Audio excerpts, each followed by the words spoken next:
Good morning, Washington. Today's my lucky day. Look at that. I got my got the Saturday pack of junk there from the Washington Post, and there's 2 Washington Post magazines in it. I got 2 of them. My lucky day. That's right. Saturday, the 10th of March, 2012. How y'all doing, everybody? What do we got today? Oh. Today's Washington Post, of course. Big write-up here on Inside that Game Change, which comes on HBO tonight. You know, I canceled my HBO subscription back in December. You know, I got HBO for $6 a month last year, and then the special preview, the special promo rate ran out in December, and I just said, you know, Larry David's Curb Enthusiasm isn't on. A lot of the shows that I like aren't on anymore, so I just canceled it. So I won't be watching it tonight. Probably one of the most important people in Washington media who won't be watching it tonight. Inside game there.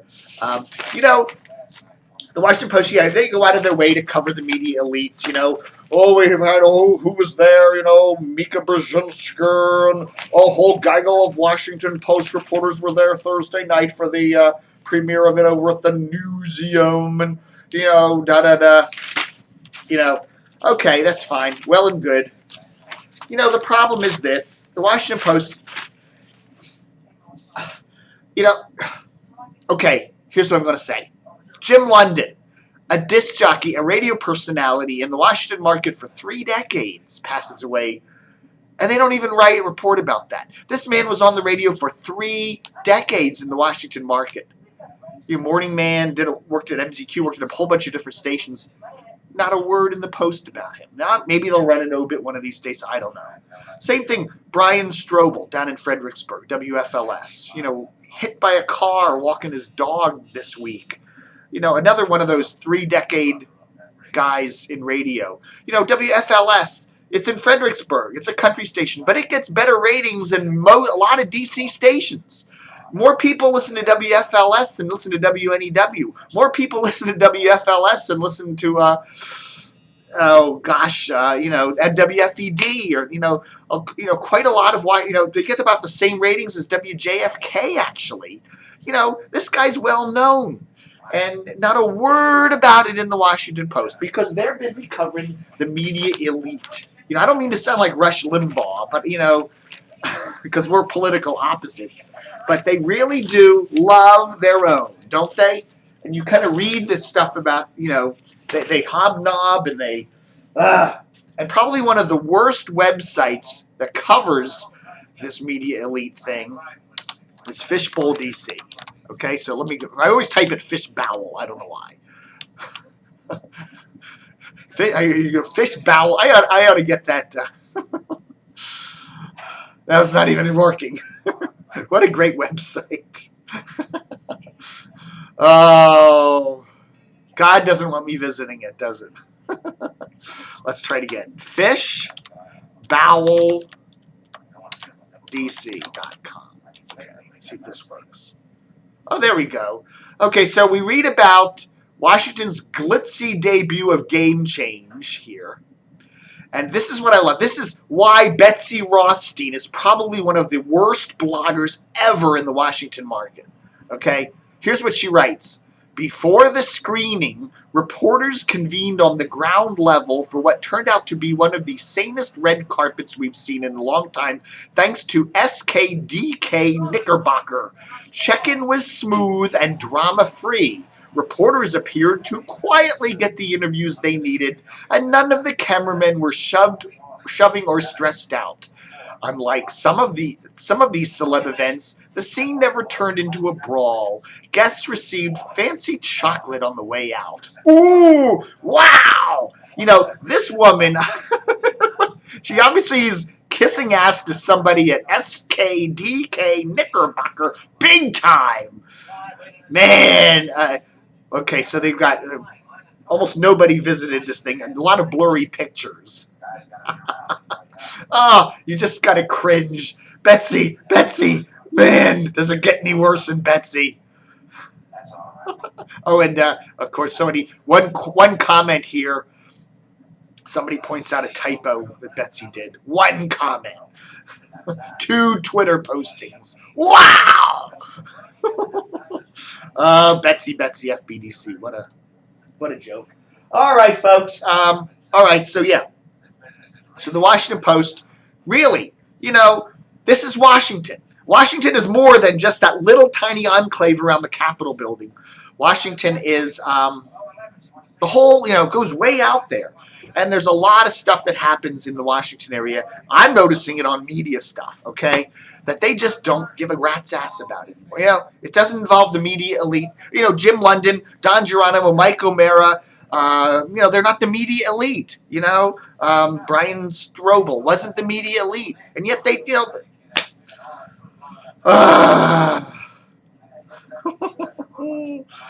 well, one of my friends is named Adrian. He lives here in Reston. I see him all the time when I do my round Lake Thoreau walks. And he's got a nice new blog out. It's called Turtle Pond Cinema. Okay, go to lastmogul.blogspot.com. And Turtle Pond, he lives in a little condo development called Turtle Pond, whatever. So that's why he calls it that, I think. But anyhow, he does a nice thing. He bangs on my door all the time. I'll be up here shaving or something. Someone's banging on my door, and he'll be out there with a WMAL road sign that he pulled off the road. It's like, okay, thanks, Adrian. He's a nice guy. But so he does this nice blog now about movies and stuff, and he's getting into some of his favorite kind of broadcasting, print and broadcast journalism movies. And he mentions The Pelican Brief and All the President's Men and The Philadelphia Story and some cool movies like that. And of course he mentions Anchorman: The Legend of Ron Burgundy, which I never liked. I don't know. It's just that movie was really hit me flat. Front Page, Frost Nixon, and of course Network. Okay, my pal DCRDV Dave got me into this list, and when we discussed it, we both at the same time said Network. Okay, so I promised to give him some information about pen him a column about some of my favorite kind of media movies, and I'm too lazy to sit down and type it, but so I'm going to go through a real quick list of my favorite media movies that he can post on his website if he wants. Yeah, of course, Network. One of the greatest media movies ever made. Brilliant, brilliant, brilliant, brilliant. I'm mad as hell, and I can't take it anymore. It is dated. TV business isn't quite the same as it was back in the late 70s, but it still holds a lot of truth. Really good movie there about, politics and networks and crazy stuff and getting ratings and all that. This was in a kind of a smaller environment than today where we have, gazillions and gazillions of cable channels. But a great movie. Faye Dunaway, brilliant. William Holden, I think this was one of William Holden's last movies, if not his last one. It was definitely Peter Finch's last movie because he actually collapsed and died before this movie came out. Great movie. So some of my other favorites, this is called A Face in the Crowd. It is brilliant Andy Griffith and Patricia Neal, two of my favorites, although I never was a big fan of the Mayberry Show, but Andy Griffith was a brilliant dramatic actor. And this is kind of the version of, this is Network from the 1950s or early 60s. What year did this come out? 57. This was Network of the 50s, okay? This is kind of like what Network would have been if they made it in the 50s. Brilliant movie about this kind of hillbilly singer, kind of Arthur Godfrey-ish. Yeah, I think maybe this was actually a kind of a nasty little take on Arthur Godfrey's career, kind of who becomes a big media sensation and kind of goes up to New York and does TV shows and for the, kind of talks down to people in a weird way, kind of like Glenn Beck. Really good movie. This is actually very Beckian, too, very Glenn Beckian. Definitely go see this. It's on Turner Classic Movies all the time. It's out on DVD, obviously. One of my favorite media movies. What else do we got? Oh, we're running out of time here. I love this one. Being There, Peter Sellers, Shirley MacLaine. Really, when was this made? Around 1980-ish or so, 1979. Again, about a guy who literally has no personality, nothing inside him at all other than what he's seen on television, completely molded by the media. Really wonderful, wonderful, charming, brilliant movie. A lot of Washington in this, and a lot of clips from Washington TV stations of the time. A lot of commercials and stuff like that. Brilliant movie. I love it. I love it. I love it. I love it. I love it. You can't get away. You can't not mention good radio TV movies without Howard Stern's Private Parts. You know, one of my favorite movies of all time dealing with media. It's just brilliant. WNEW. NBC. And of course, Edward R. Murrow, Good Night, Good Luck. I love this movie. It's wonderful. I saw this in the theater, and the audience actually clapped when it was over. It just gets into the whole, what was behind Edward R. Murrow and all that stuff. It was good acting. Was it George Clooney in this? George in this, yeah. And then a couple of politically tinged media movies. The Candidate with Robert Redford. I love, just gets into the whole thing about some guy running for Senate out in California and dealing with all the politics in the media. Good movie. And, of course, the ultimate politics and media movie, Robert Redford, Dustin Hoffman, All the President's Men, Washington Post, back when it was a really, really good paper. All right, folks, that's Dave TV for today, the 10th